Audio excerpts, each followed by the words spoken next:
Anak, uwi ka na. 22 days ka nang wala.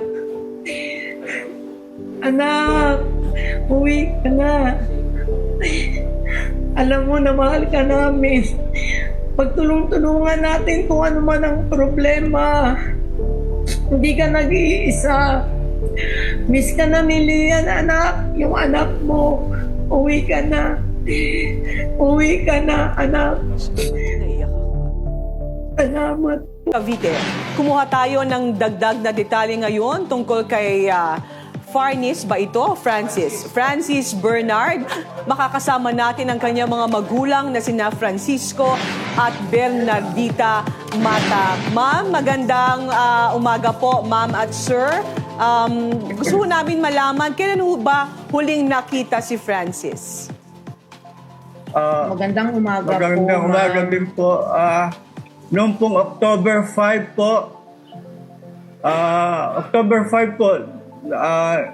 umalis po siya ng bahay at huli po namin siyang nakita dun sa huling CCTV footage po ay doon po sa may gas station po, doon sa EDSA, sa may FB Harrison po ng alas 4 na po na galing sa footage po ng MMDA po.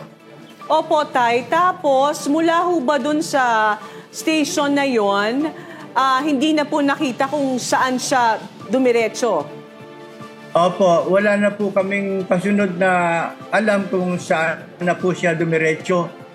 Kung siya na po nagpunta, kung siya po ay papunta ng Taft o ng Makati o ng bumalik sa Baclaran po. Opo. Tay, ilang taon na ho ba si Francis at ano po ang huling kasuotan niya nang huli niyo siyang makita para ma-describe natin? Opo. Siya po ay naka-t-shirt po na puti at naka-short po na kulay itim po at naka-chinelas po siya ng yung itim po na Highlander. Yun po ang Opo. Tay, ilang taon na po si Francis?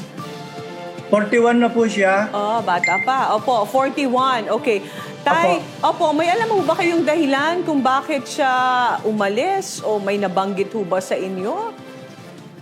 Ang pagkakasabi po niya, yung huli po kami mga nag-uusap, ay siya po ay namroblema po dahil nawalan po siya ng trabaho at meron po rin siyang pinag-aaral na anak na kolehiyo po at meron din pong hinuhulugan siya na bahay po dun po dito sa Ciudad Described.